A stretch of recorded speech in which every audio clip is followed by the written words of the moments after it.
Hello, I'm Todd Gamboa, president of Building Trust. We're a building science and sales consulting. I've been in home building over 30 years and built almost 11,000 homes, so I know a little bit about home building. Today we're going to talk about high-performance homes. Now, many people don't understand exactly what goes into a high-performance home. Their thinking is maybe green or energy or water conservation, and there's many preconceived notions as to what a high-performance home truly is. People think of the small homes or tiny homes because they showcase many of the new high-performance features and the things that people like to see. But the reality is that high-performance homes are not only downtown, they're in the suburbs. They're mainstream neighborhoods you find all over Colorado, from downtown and city and suburbs, also to the western slope and out in the plains. We're finding high-performance homes of every shape and size, even including the mountains. So if you're looking for something that might be a little bit more, say, technology strong, you might consider high-performance homes. Now, as we think about high performance, typically people associate that with Energy Star appliances. Energy Star appliances have been around a long time, and people saw great value in those as they saw that they saved energy. Typically, appliances are a big purchase item. But there's other parts that go into the home and construction that we need to consider. Things like air conditioners. In 2006, the standard for air conditioners went up. Now, if we're talking about new construction, that seems like a long time ago. But if we're talking about resale homes, it wasn't that long ago that air conditioners went from a 10 SEER unit to a 13 SEER unit. That was the minimum mandate.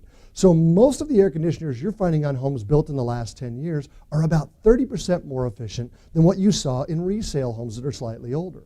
But we've seen changes in lighting with CFLs and LED light bulbs. We've seen changes in the way the homes are programmed through setback thermostats. It used to be that we had the regular dial thermostat. Now you can control the comfort, the energy efficiency, and many things in a home with a setback thermostat. And we correlate it to other consumer products like televisions. The televisions we see today are nothing like the televisions we used to have in our homes. We find that they're on more often, they're bigger, they're lighter, and they use less energy. We've seen them even more pronounced as we look at renewable energy and photovoltaic solar panels, things like that. That's where people really start to identify high performance when it comes to new construction. But the reality is that building science has changed like computer science. And I often ask people as I'm training, would you buy a laptop that's 3 years old? Well, obviously the answer is no, because it's outdated. Well, building science and new construction has changed like computer science. So I always ask the question, would you buy a home that's 5 years old or 10 years old? Because many jurisdictions across the state are building on codes that are 5 and 10 years old. And that's the difference between buying an older home and a newer home. Now, I'm not saying all new homes are good and old homes are bad. The reality is you just need to know the difference. You need to know what differentiates them. And you need to understand what buyers are asking for. When you're talking about a high performance, there's several great benefits that come with a high performance home. Things like improved comfort, better indoor air quality because of the way we filter homes and the way we design homes. We find things like lower maintenance. And it's not just the money that goes into the maintenance, it's the time and the materials. And so there's a lot more expenses than just the supplying, the caulking gun or the replacements. There's energy efficiency and water savings. This is huge when we're talking about affordability, not just the payment, but the cost of ownership. Fewer expenses, lower utilities is always a good thing people are looking for because we can finance a house and understand what it's going to cost for 30 years from a payment standpoint, but we don't know what's going to happen with our utility bills. And then there's better quality construction. High performance is the result of better quality construction. Now, codes typically change about every 3 years, and so we learn many things in the construction industries as to how to deliver a better home. But we have to focus on that in understanding the differences in code. And obviously, third-party inspections is a big deal because most high-performance homes also require a HERS rater or a home inspector that does testing on a home to verify its performance.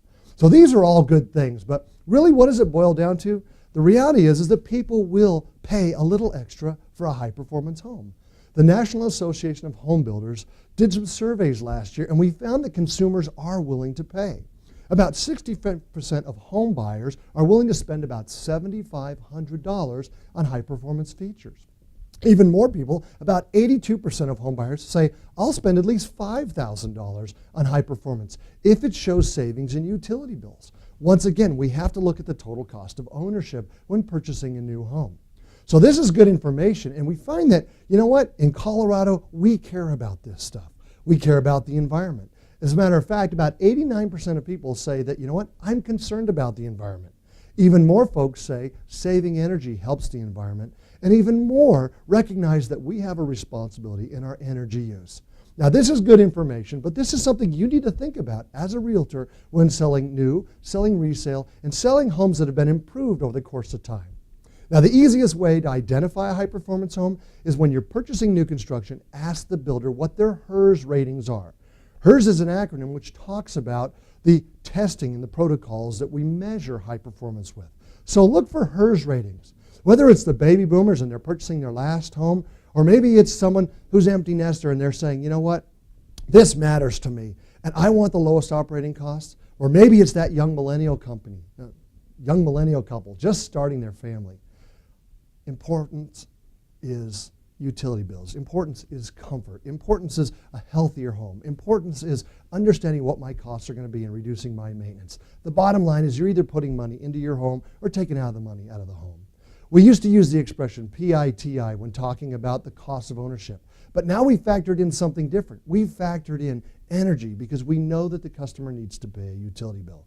This is a big deal, and when deciding on which builder to choose or which home to buy, we have to understand that the way the builder builds the home dictates about 85% of the consumer's utility bill.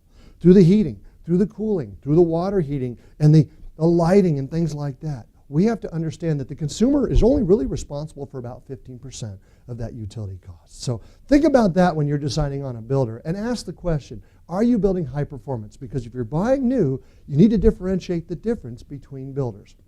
The reality is $10,000 in your monthly, if you look at the cost of ownership, $10,000 more in your monthly payments at today's rate may only be about $40 or $45. But when you start adding in those other costs of maintenance and utilities, you'll find that a high-performance home built with a low HERS score may actually save you money, as much as $80 to $100 a month.